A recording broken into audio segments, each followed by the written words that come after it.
Can you ever forgive a child for the ultimate act of disrespect? This mother's answer was to burn it all down. But what comes after the ashes? Darling, if you care about this story, write what it is that touched you and tell others about my story. And don't forget to subscribe to me so you don't miss new stories. There are lines of respect, of love, of basic human decency that bind a family together. My son, my only child, Marcus, and his pretty, venomous wife, Tiffany, didn't just cross those lines.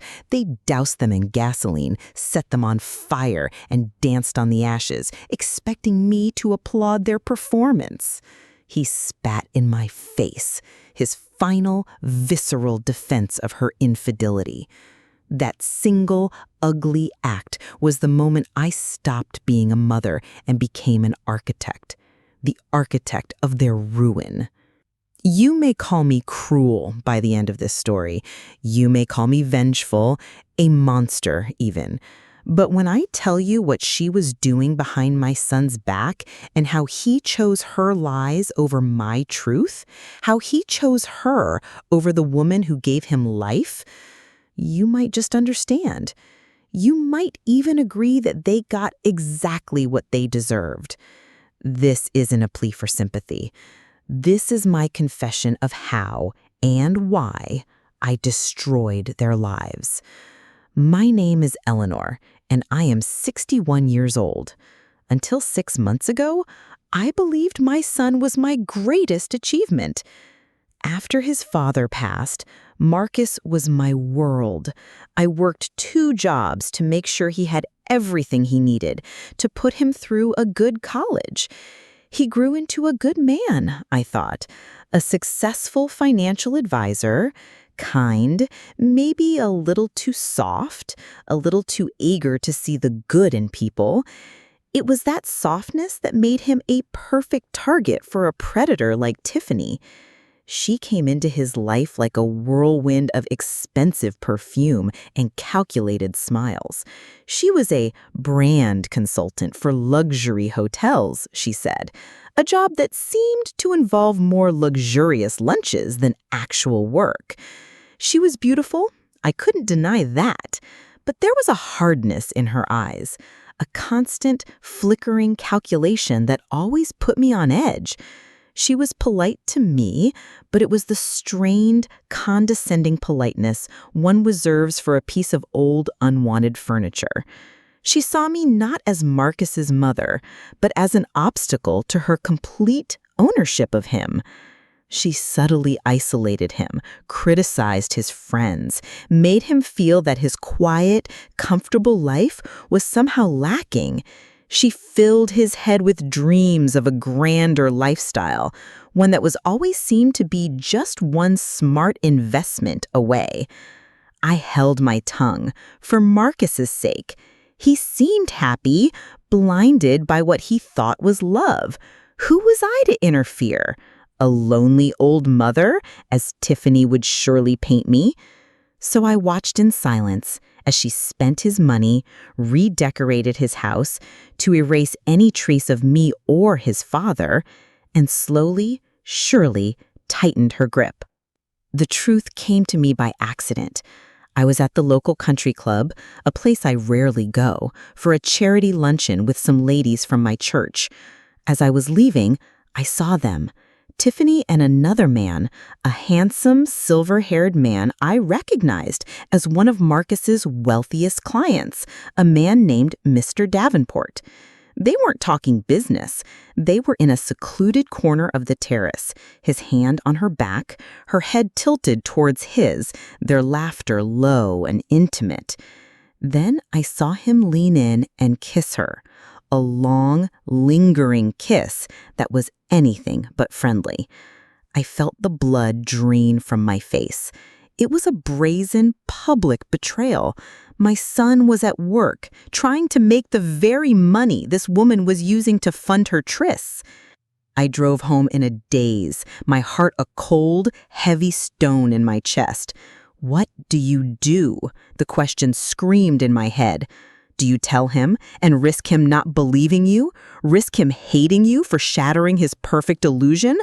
Or do you stay silent and watch this viper slowly poison him, ruin him? For a week, I was paralyzed by indecision. But then I overheard a phone call. Marcus was in his home office, his voice tight with anxiety. He was talking to his bank. What do you mean the funds aren't there? That was the down payment for the new condo. Tiffany handled the transfer. My heart stopped. I knew with a sickening certainty what had happened. Tiffany wasn't just cheating on him emotionally. She was robbing him blind. That evening, I sat him down. My hands trembled, but my voice was steady.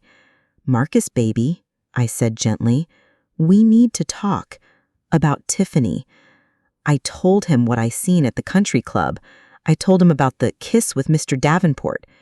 His reaction was not what I expected. It wasn't sorrow. It wasn't confusion.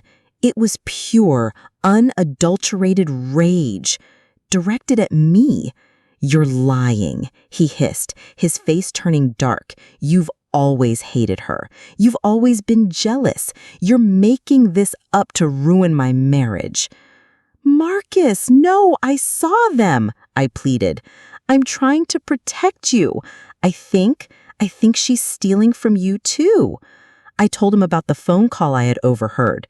His face contorted, a mixture of anger and a flicker of panicked doubt. He was cornered by the truth, and he lashed out.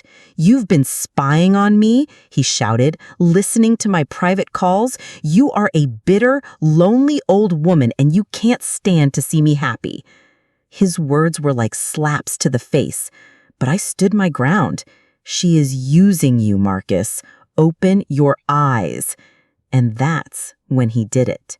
He stood up, his face inches from mine, his eyes blazing with a fury I'd never seen before. "You want to talk about the truth, Mama? Here's the truth." And he spat, a single, deliberate, shocking act of contempt that landed on my cheek. The world went silent. The only sound was the frantic panic beat of my own heart. He stared at me, his chest heaving, the rage in his eyes slowly being replaced by a dawning, horrified realization of what he had just done. But it was too late. The line had been crossed. The bond between mother and son, the one I had cherished above all else, had been irrevocably severed by his choice, by his spit. I didn't wipe my cheek. I just looked at him, my expression turning from shock to something else, something cold and empty. "Get out," I whispered in a hollow echo in the silent room. "Get out of my house, and don't ever come back." He had made his choice.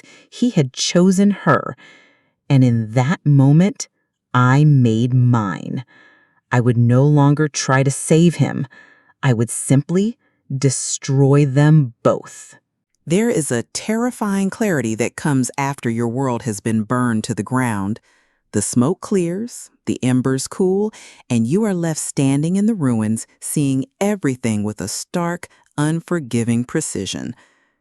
The spit on my cheek had long since been washed away, but the stain on my soul remained. In that moment, Marcus had ceased to be my son. He had become an accomplice. And Tiffany, his viper of a wife, was the enemy.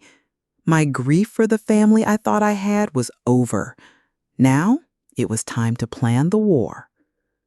My first move was not one of rage, but of cold, quiet calculation. I needed information. I was not a wealthy woman, but my late husband had been a careful man, and he'd left me with a small but secure nest egg that Marcus and Tiffany knew nothing about. It was my rainy day fund.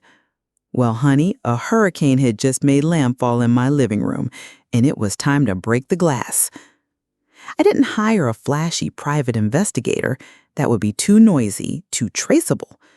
Instead, I made a call to a woman I knew from my old church group, a quiet, unassuming woman named Carol, who had worked for 25 years as a bookkeeper for one of the city's top law firms before retiring. She was discreet, meticulous, and had a healthy disdain for people who thought they could get away with cheating. I told her a version of the story, that I suspected my daughter-in-law was engaged in financial misconduct and I needed to protect my son's assets. I didn't mention the affair or the spitting. It wasn't necessary. The numbers would tell their own story. For a modest fee, Carol agreed to do some digging. While Carol followed the money, I focused on the people. Tiffany's weakness, I knew, was her vanity and her desperate need for social status. Her affair with the wealthy, older Mr. Davenport wasn't just about passion. It was a career move. He was her ticket to a higher echelon of society. So I started studying that world. I subscribed to local society magazines, followed the charity gala scene online, and learned the names and faces of the people Tiffany so desperately wanted to impress. I became an expert on the social ecosystem of the city's elite. I was a lioness, learning the terrain of the savannah before the hunt. My son Marcus tried to call several times. I didn't answer.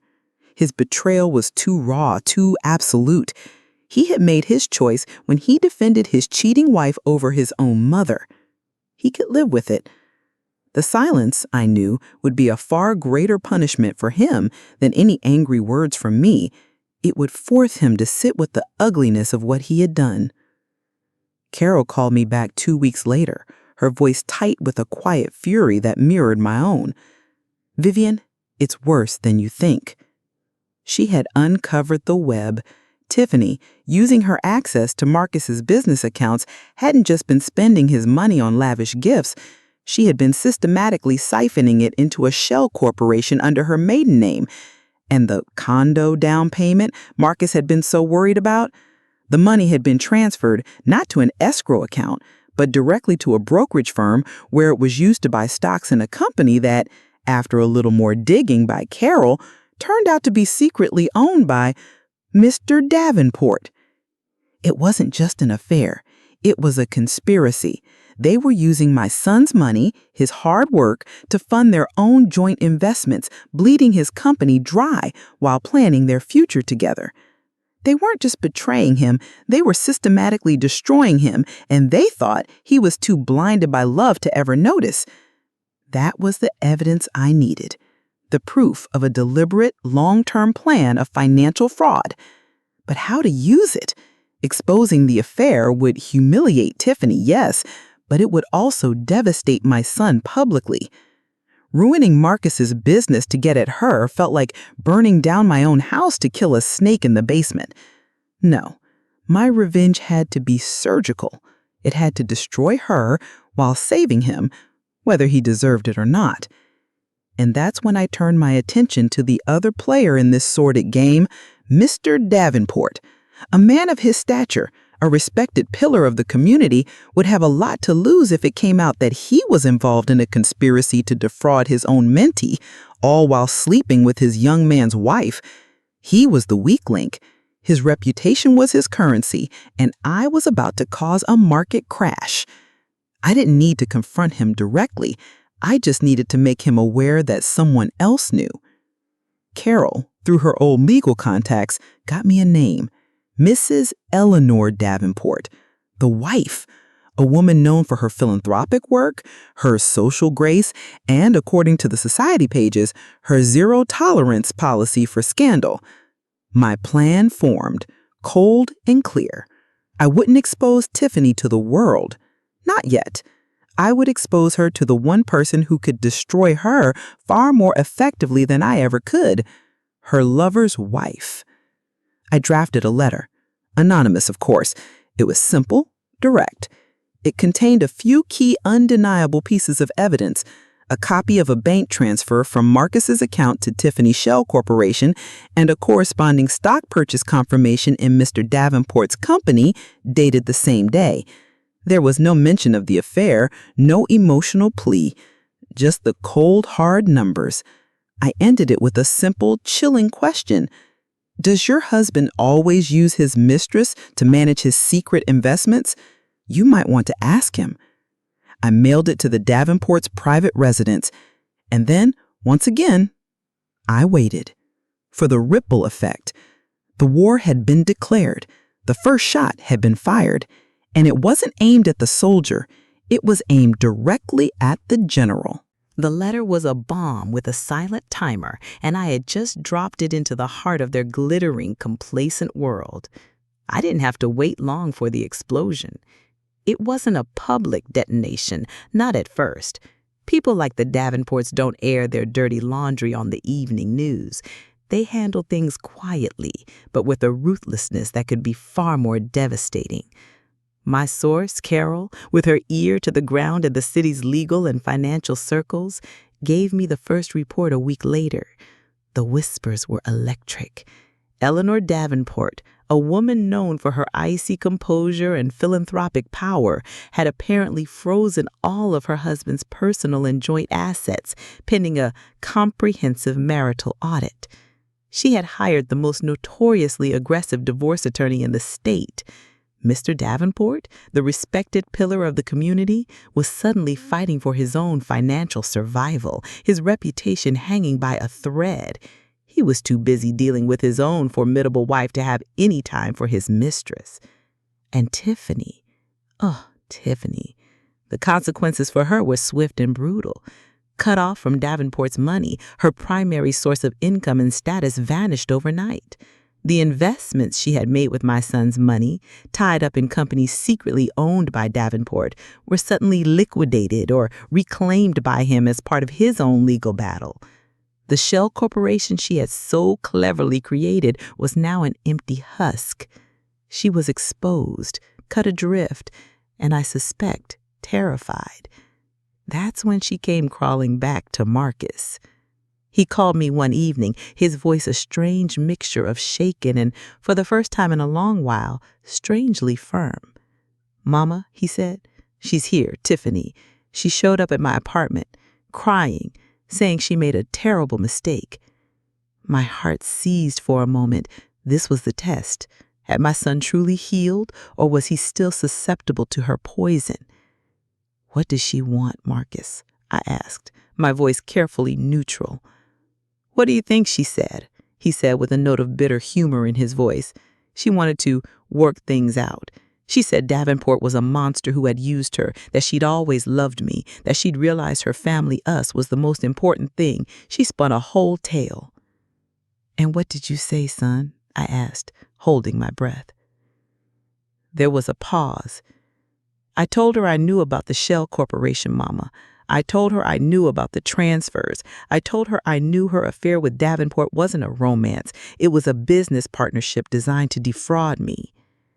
He had been listening. He had been paying attention to the information Carol and I had been quietly gathering. And then he continued, his voice hardening. "I asked her about the day she stood by and watched me spit in my own mother's face. I asked her if that was part of her love for me too. I asked her if she thought that was the behavior of a family." I closed my eyes, a wave of profound, painful pride washing over me. "She had no answer for that, Mama," he said. Her face crumbled. The mask fell off completely, and I saw her for what she really is, empty, a user. So I told her to get out and to never ever contact me or my family again." He had done it. He had faced his demon and cast it out himself. My revenge, my intricate plan, had worked better than I could have ever dreamed. It hadn't just destroyed her. It had saved him. It had forced him to see the unvarnished truth, and in doing so, it had given him back his own strength, his own self-respect. "I'm proud of you, Marcus," I whispered, tears now streaming freely down my face. "I'm so incredibly proud. I couldn't have done it without you, Mama. You showed me what real strength is. I'm so sorry I'm so sorry." "I know, baby, I know." The spitting incident, the ugliest moment of my life, had become a strange, painful catalyst. It had forced me to stop being a passive victim of my son's bad choices and to become an active fighter for his future. And it had forced him to finally hit a bottom so absolute that he had no choice but to look up and see the truth. The lives we had destroyed were the false, glittering lives Tiffany had tried to build for herself and the broken, codependent life Marcus had been living under her spell. And from the ruins, something new was beginning to grow. I still didn't know if I could ever truly forgive Marcus for that moment of ultimate disrespect. The scar on my heart was deep, but as I listened to the newfound strength in my son's voice, I knew that my journey, my confession, was moving into its next, unexpected chapter. It was no longer just about revenge. It was now about the slow, difficult, and infinitely more important work of healing. The silence in my house was different now. After Tiffany was gone and Marcus had returned, not as a visitor, but as a penitent son seeking refuge, the oppressive quiet of my initial shock was replaced by a new, more complicated silence. It was the silence of unspoken things, of a wound so deep we were both afraid to touch it for fear it would start bleeding again. We talked, of course. We talked about his plans to rebuild his business, about the weather, about what to have for dinner. We talked about everything except the one thing that truly mattered, the ugly, visceral memory of him spitting in my face. My revenge against Tiffany felt like a distant clinical operation. It had been a success. Justice, in its own cold way, had been served. I had destroyed her world as she had tried to destroy his. But the guiding title of my confession, I destroyed their lives, always came back to haunt me. I had set out to ruin them both. I had ruined her. But my son? I had not ruined him. I had, in fact, saved him from her. And now I was left with the confusing aftermath. How to live with the son I had saved, but who had also betrayed me more deeply than anyone in my life. He was a ghost of his former self, but a different kind of ghost than before. The shame was still there, but it was quieter, mingled with a profound, bone-deep gratitude that was almost painful to witness. He was endlessly attentive, endlessly helpful. He'd cook for me, clean the house, insist I rest. He treated me with a reverence that felt like he was constantly trying to atone, to wash away the stain of his actions with small acts of service. But we never spoke of the stain itself. It was a wall of glass between us, invisible but utterly solid. I knew we couldn't go on like this polite, careful dance around the gaping wound in our relationship wasn't healing. It was a slow-acting poison of its own. The love was there, of course. He was my son. That bond is forged in something deeper than respect or disappointment. But trust, respect, those were different matters entirely. And without them, love is just a painful, hollow room. The breaking point came on a rainy Sunday afternoon, about a month after Tiffany had been vanquished from our lives. We were sitting in the living room, reading. I looked up and saw him staring at that old photograph on the mantelpiece, the one of him as a little boy sitting on his father's shoulders, his face alight with pure, innocent joy. His own face, as he stared at the picture, was a mask of such profound self-loathing that my heart clenched. "I don't know how you can even stand to have me in your house, Mama," he whispered, his voice so low I could barely hear him. I set my book down. The time for polite silence was over. I said, "Because you are my son, Marcus. That is a fact that cannot be changed. But that doesn't mean what happened didn't happen." He flinched, but didn't look away from the photo. "I think about it every second of every day," he said, his voice raw. "That moment, what I did to you, the look on your face. I close my eyes and it's all I see." Finally, the door was open. I had to walk through it no matter how much it hurt. I said, "Tell me, Marcus," my voice still quiet. "Tell me why. Not as an excuse, just so I can understand what was in your heart in that moment." He finally turned to look at me, his eyes swimming with tears. He choked out, "I don't know, Mama. I truly don't. It was, she had me so twisted up. She made me believe that your love was conditional, that you were trying to control me, that she was the only one who truly believed in me. When you told me she was cheating, it felt like you were trying to destroy the one good thing I had, the one person who made me feel like a man. And in that moment of rage, of panic, I became a monster. I became someone I don't even recognize." "I recognize him," I said softly, the words tasting like ashes. "I've seen flashes of him your whole life, son.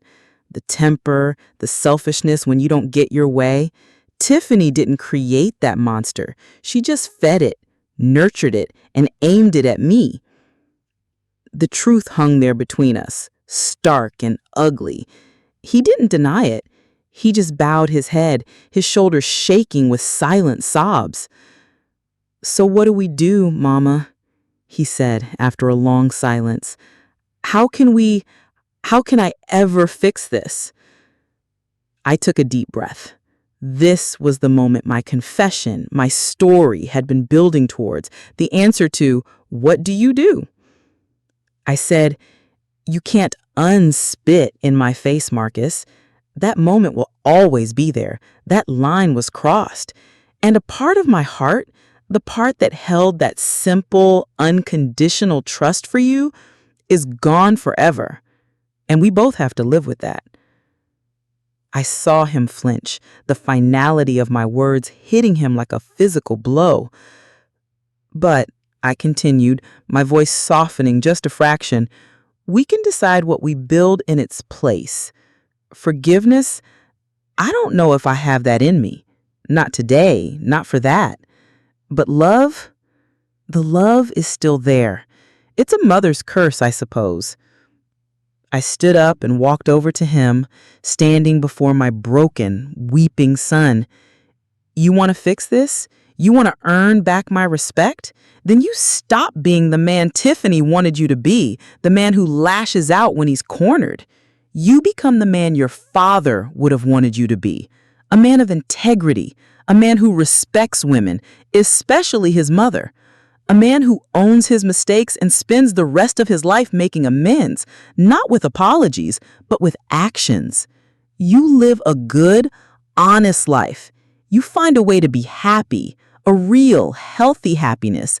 That is how you fix this. That is how you can begin to earn my forgiveness." It wasn't a hug. It wasn't a tearful reconciliation. It was a challenge.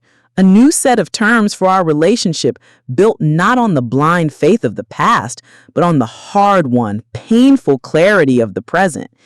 He looked up at me, his eyes full of a new, dawning understanding. He nodded slowly, accepting the weight of my words. The path ahead was long, and I didn't know if we'd make it, but for the first time since that terrible day, I felt like we were finally talking about the same journey. The year that followed our painful confrontation was a year of quiet observation. I had laid out my terms, drawn my line in the sand, and now all I could do was watch and wait. I did not make it easy for him. I didn't call to check in, didn't invite him for Sunday dinner. I gave him the space he needed to prove himself, and I gave myself the space I needed to heal away from his immediate presence. The love was still there, a deep, persistent hum beneath the surface of my pain, but I refused to let it dictate my actions any longer. My self-respect, a part of me I hadn't realized was so starved, demanded to be fed first. Marcus, to his credit, seemed to understand. He didn't push. He didn't flood me with pleading texts or show up unannounced. His atonement began quietly, with actions, not words. He started rebuilding his business, but differently.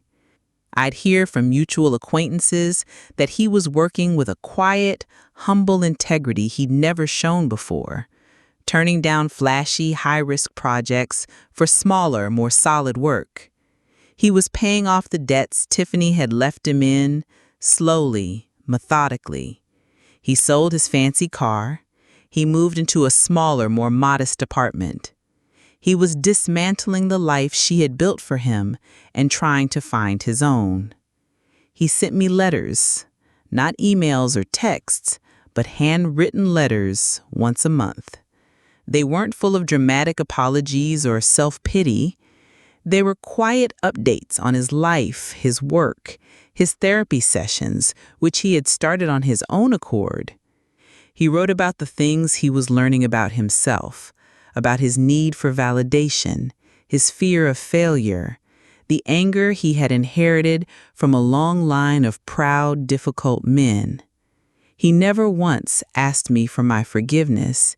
He simply shared his journey, leaving it up to me to witness it.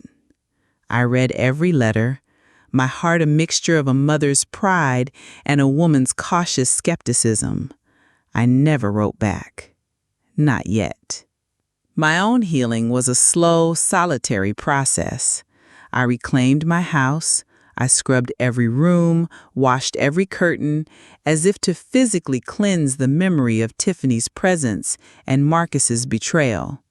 I started quilting again, my hands finding solace in the familiar rhythm of needle and thread. I reconnected with my friends from my church group, women who had given me space but now welcomed me back with quiet, unquestioning love. I found a new peace in the silence of my home, a silence that was no longer lonely but sovereign. The turning point, the moment the ice around my heart began to truly thaw, came almost a year to the day after the incident. It was my birthday. I expected nothing from Marcus, and that was all right. I was spending a quiet day with my friends. In the afternoon, a delivery arrived. It was a single, perfect gardenia plant in a simple terracotta pot. There was a small, plain card with it. The card read, "Happy birthday, Mama. I know these were Dad's favorites. I hope one day you can enjoy them again without it hurting. I am trying every day to be a man he would have been proud of. I love you, Marcus." It wasn't a plea. It wasn't an excuse. It was just a quiet acknowledgement of the pain he had caused and a statement of his continued effort. The tears I shed then were different. They weren't tears of anger or grief. They were the tears of a slow, painful, but desperately needed release. I planted the gardenia plant on my kitchen windowsill where the sun could catch it. That evening, I called him. "The gardenia is beautiful, Marcus," I said, my voice soft. "Happy birthday, Mama," he replied, his own voice thick with emotion. We didn't say much else. We didn't have to. Something had shifted. A bridge had been built over the chasm that had separated us. His healing, and mine, continued. He proved his change not just for a month or 6, but for years. He became a good man, a truly good man, not because he was trying to impress a woman or prove something to the world, but because he had finally decided to respect himself. My love for him, which had been a source of such pain, slowly transformed into a quiet, proud affection for the man he was becoming. Forgiveness? I don't know if I ever arrived at a single moment where I said, "I forgive you." It wasn't a destination. It was a journey. It was in the easy laughter we shared over coffee 2 years later. It was in the way my heart swelled with pride when he told me he was volunteering, teaching basic financial literacy to young people. It was in the quiet understanding that passed between us, an acknowledgement of the terrible wound we had both survived, and the stronger, more honest relationship we had built from its scar tissue. My confession, the story of what I did after my son spat in my face, is this. I destroyed the unhealthy, codependent bond we had. I destroyed the illusion that a mother's love must be endlessly self-sacrificing, even in the face of disrespect and abuse. And in doing so, I gave my son the greatest, most painful gift of all, the chance to finally grow up. And I gave myself a gift too, the peace of my own sovereign heart. The lives we had before were indeed destroyed, but the ones we built in their place, they are truer, stronger, and infinitely more precious. Darling, tell others about my story, and don't forget to subscribe to me so you don't miss new stories.